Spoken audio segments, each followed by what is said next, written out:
الشيطان الرجيم بسم الله الرحمن الرحيم وإذا حييتم بتحية فحيوا بأحسن منها أو ردوها إن الله كان على كل شيء حسيبا الله لا إله إلا هو ليجمعنكم إلى يوم القيامة لا ريب فيه ومن أصدق من الله حديثا صدق الله العظيم وصدق رسوله النبي الكريم ونحن على ذلك لمن الشاهدين والشاكرين والحمد لله رب العالمين. اور جب تمہیں کوئی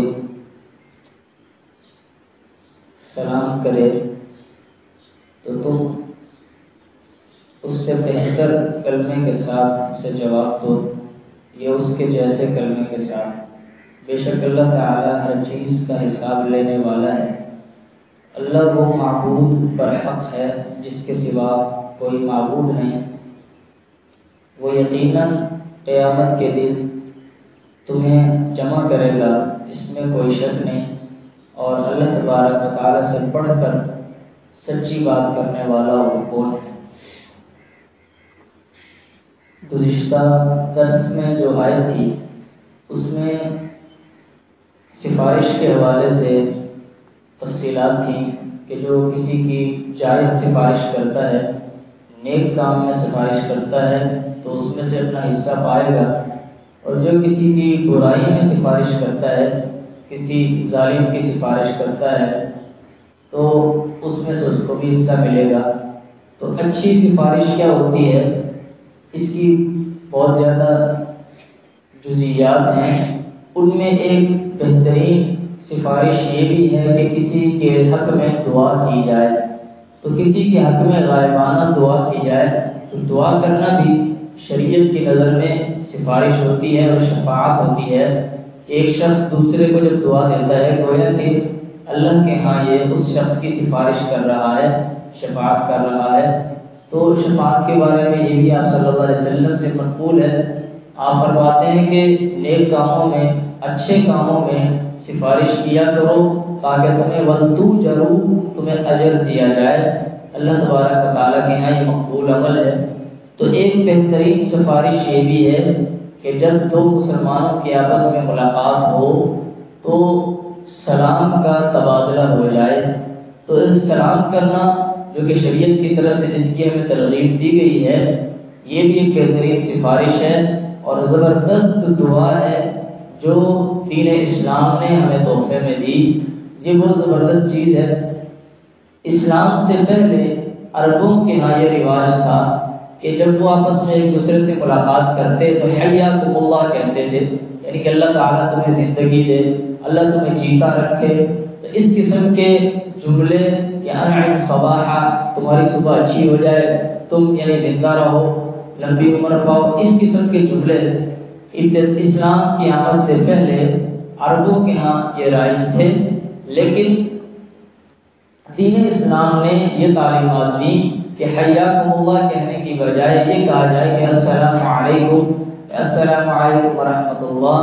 اس قسم کا جو سلام ہمیں دیا یہ اتنا جامع اور معنی ہے کہ اس ایک جملے میں انسان پوری کی پوری اللہ تبارک و تعالیٰ کی نگہبانی کے حصول کی دعائیں کر لیتا ہے.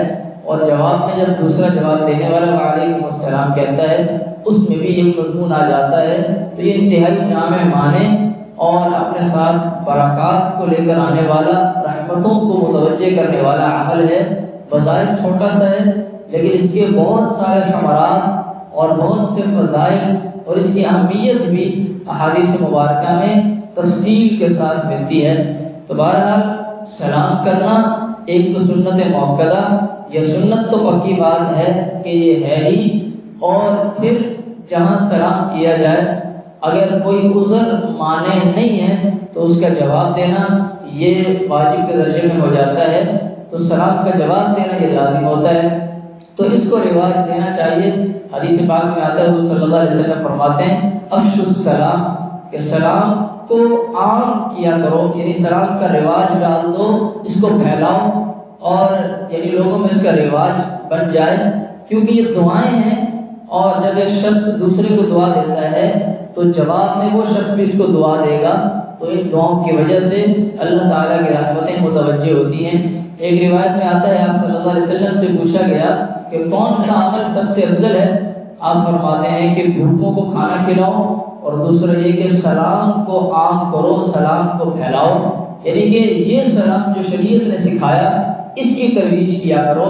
عام جو رسمی قسم کے جو ہر قوم کا اپنا ایک رواج ہوتا ہے اس کے پیچھے تو قومیں چلتی ہیں، عربوں کا اپنا سلام کا رواج، انگریزوں کا اپنا سلام کا رواج، تو یہ وہ جو رائج الوقت جو قسم کی چیزیں ہوتی ہیں وہ الگ چیزیں ہیں، اور دین اسلام نے سب سے بہترین طریقہ جو سلام کا دیا ہے وہ الگ چیز ہے، اور یہ کسی اور دین اور مذہب کے اندر نہیں ہے۔ کیونکہ ایک قول کے مطابق السلام علیکم کا مطلب یہ ہے کہ السلام اللہ تبارک و تعالیٰ کا نام ہے، اسماء الحسنہ میں سے ہے، تو اس طرح اس کا مطلب یہ ہوگا کہ السلام علیکم، یعنی اس کا مطلب یہ ہوگا کہ اللہ تبارک و تعالیٰ تمہاری نگہبانی کرے، یعنی اللہ تعالیٰ السلام کا مطلب اللہ تعالیٰ، تو وہ تمہارا نگہبان بن جائے۔ تو کتنی زبردست دعا ہے، اور پھر جواب دینے والا بھی یہی دعا واپس لوٹائے گا۔ اسی طریقے سے اس کا ایک معنی یہ بھی ہے کہ السلام سلامتی سے ہے، اور اس کا مطلب یہ ہے کہ تم پر سلامتی ہو۔ اب تم پر سلامتی میں سلامتی کا لفظ اتنا وسیع ہے کہ اس سلامتی کے لفظ میں یہ باتیں ساری کی ساری آ جاتی ہیں کہ تم ہر تکلیف سے دور رہو، تم قرض کی مصیبت سے دور رہو، تم بیماریوں سے دور رہو، تم مشکل حالات سے دور رہو، تم مصائب سے دور رہو، تم لعنتوں سے دور رہو، تم شیطان کی چالوں سے دور رہو۔ اب یہ سارا مضمون اس ایک لفظ کے اندر آ جاتا ہے کہ اللہ تعالیٰ تمہیں سلامت رکھے، تم پر اللہ کی طرف سے سلامتی ہو۔ تو یہ جب رواج آ جاتا ہے ان چیزوں کا، تو ایک شخص یہ تصور کر کے اس طرح سلام کرتا ہے دوسرے شخص کو دعا دیتے ہوئے، اور اس بات کی ترغیب دیتے ہوئے کہ یہ ساری سلامتیاں، یہ حفاظتیں اللہ تعالیٰ کی طرف سے ہوتی ہیں۔ تو اس قسم کا جب تصور انسان کے دماغ میں ہو اور اس طرح سلام کرنے کی عادت ڈالتے، تو اب یہ جب سلام کرے گا تو جواب دینے والا بھی اس کی طرف یعنی متوجہ اسی انداز سے ہوگا، تو پھر یہ دونوں طرف اللہ کی رحمتیں متوجہ ہو جاتی ہیں، اور اس کے کئی ثمرات ہیں۔ تو بہرحال سلام کرنا اس کی بڑی اہمیت ہے۔ آپ صلی اللہ علیہ وسلم یہ بھی فرماتے ہیں البادئ بالسلام بریء من الکبر، جو شخص سلام سے پہل کرتا ہے اس کو اللہ کے نبی نے بہت بڑی گارنٹی دی ہے کہ یہ شخص کبر سے، تکبر سے پاک رہے گا۔ تو یہ نسخہ ہے تکبر سے اپنے آپ کو بچانے کا کہ انسان سلام میں پہل کرے، ابتدا کرے کہ میں پہلے سلام کروں گا، اور اس طرح انسان تکبر سے پاک ہو جاتا ہے۔ عام طور پہ انسان کہتا ہے کہ فلاں نے مجھے سلام نہیں کیا تو میں کیوں کروں؟ تو یہ جب یہ شخص یہ نہیں سوچے گا کہ وہ سلام مجھے کرتا ہے یا نہیں کرتا، جواب دیتا ہے یا نہیں دیتا، بس میں نے سلام میں پہل کرنی ہے، اس قسم کی جب عادت بن جائے تو انسان کے اندر سے اس کا تکبر جو اس کے اندر شیطان پیدا کرنے کی کوشش کرتا ہے وہ بھی ختم ہو سکتا ہے۔ تو یہ ایک نسخے کے طور پر بھی ہے۔ تو بہرحال سلام میں پہل کرنے کی عادت بنانی چاہیے، اس کو پھیلانے کا رواج ڈالنا چاہیے۔ صحابہ کرام رضوان اللہ تعالیٰ علیہ اجمعین جب اس قسم کے احکامات سنتے، جب یہ ترغیب سنتے تھے تو اس کے بعد پھر اس کا اثر پھیلاتے، بلکہ حضرت عبداللہ ابن عمر رضی اللہ تعالیٰ عنہما کے بارے میں غالباً آتا ہے کہ آپ نے جب یہ فضائل اور یہ اہمیت سنی تو آپ بازار کا چکر لگانے جاتے، نہ کوئی چیز آپ کو خریدنا ہوتی نہ بیچنا ہوتی، صرف اس لیے چکر لگاتے کہ میں وہاں جاؤں گا اور جگہ جگہ ٹھہر ٹھہر کے لوگوں کو سلام کروں گا اور اس کے یہ فضائل مجھے حاصل ہو جائیں۔ تو یہ ان کے جذبات تھے، ان چیزوں کو اس طرح وہ لوگ اپنے اندر یعنی قبول کیا کرتے تھے آپ صلی اللہ تعالیٰ علیہ وآلہ وسلم کی طرف سے۔ تو بہرحال یہ اس کی اہمیت ہے۔ اور دوسری چیز سلام کے کچھ آداب بھی ہیں۔ تو قرآن کریم کہتا ہے کہ اذا حییتم بتحیۃ فحیوا باحسن منها او ردوها، کہ جب کوئی مسلمان تمہیں سلام کرتا ہے تو اس کے جواب میں جو کلمے اس نے استعمال کیے اس سے اچھے الفاظ کے ساتھ اسے جواب دو، یا اچھے اگر الفاظ کے ساتھ جواب نہیں بھی دو تو کم از کم اس جیسا جواب دو۔ مثال کے طور پر کوئی شخص کہتا ہے السلام علیکم، تو اس کے جواب میں اس سے اچھے الفاظ یہ ہوں گے کہ آپ کہیں السلام وعلیکم السلام ورحمۃ اللہ، ایک کلمہ ہم پڑھا کے کہہ دیں گے تو یہ ہوگا بِأَحْسَنَ مِنْهَا، اس سے زیادہ حسن ہم نے اس کے اپنے الفاظ میں استعمال کر کے اسے جواب دیا تو یہ ہے۔ بلکہ اس کے اوپر عمل خود حدیث پاک میں بھی ملتا ہے کہ آپ صلی اللہ علیہ وسلم تشریف فرما ہیں، ایک صحابی آتے ہیں اور آپ کو آگے سوال کرتے ہیں السلام علیکم یا رسول اللہ، کہ اے اللہ کے رسول آپ کا سلامتی ہو، السلام علیکم۔ تو یہ اس کے جواب میں آپ صلی اللہ علیہ وسلم فرماتے ہیں وعلیکم السلام ورحمۃ اللہ، تو رحمۃ اللہ کا لفظ آپ نے بڑھا کر جواب دیا تو یہ ہے بِأَحْسَنَ مِنْهَا۔ تھوڑی دیر کے بعد ایک اور صحابی آتے ہیں اور سلام پیش کرتے ہیں خدمت رسول اللہ میں کہ السلام علیکم یا رسول اللہ ورحمۃ اللہ، یہ السلام علیکم کے ساتھ رحمۃ اللہ کا لفظ بھی بڑھا دیا۔ اس کے جواب میں آپ فرماتے ہیں کہ وعلیکم السلام ورحمۃ اللہ وبرکاتہ، تو اب یہاں پہ آپ نے ایک اور لفظ بڑھا کے برکاتہ تک یہ آپ نے ارشاد فرمایا۔ تو کچھ دیر کے بعد ایک اور صحابی آتے ہیں، آپ سے آ کے عرض کرتے ہیں خدمت میں کہ السلام علیکم یا رسول اللہ ورحمۃ اللہ وبرکاتہ، یہ تینوں جملے استعمال کر لیتا ہے تو اس کے جواب میں آپ فرماتے ہیں وعلیکم، اتنا سا جواب آپ نے دیا۔ تو ان کے دل میں تھوڑی خرش ہوئی تو دریافت کیا کہ پہلے جو شخص آیا اس نے ایک لفظ کے ساتھ سلام کیا، آپ نے اس کو جواب دیا دو جملوں کے ساتھ، دوسرا صحابی آتا ہے دو جملوں کے ساتھ سلام پیش کرتا ہے، آپ تین جملوں کے ساتھ دعائیں دیتے ہیں، لیکن میں نے تو تین جملے استعمال کیے، آپ نے صرف ایک لفظ میں مجھے جواب دے دیا وعلیکم۔ تو آپ نے فرمایا کہ اسی لیے کہ تم نے مجھے جواب دینے کے لیے کوئی لفظ چھوڑا ہی نہیں، تو میں کون سا لفظ اس کے ساتھ بڑھا کے تمہیں جواب دوں۔ تو مطلب یہ تھا، ترغیب یہ دینا تھی کہ جب سلام کیا جائے تو اس انداز سے کیا جائے کہ کوئی ایک آدھ جملہ رہ جائے تاکہ جواب دینے والا اس جملے کو ساتھ ملا کے جواب دے۔